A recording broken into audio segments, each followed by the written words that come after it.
How to fix Pi Network app, loading error 0 Pi per hour, problem step-by-step detailed solution. Method 1. Check your internet connection. Make sure that you have a strong and stable internet connection.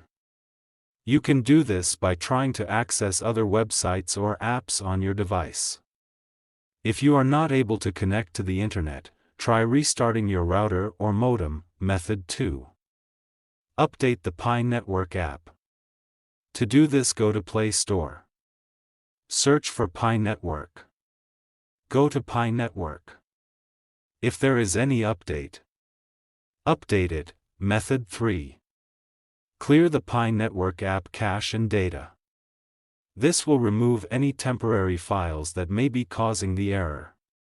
To clear the app cache and data, long press on Pi Network app. Then click on App Info. Then click on Force Stop. Then go to Storage Cache. Then click on Clear Cache. Then click on Clear Storage. Method 4.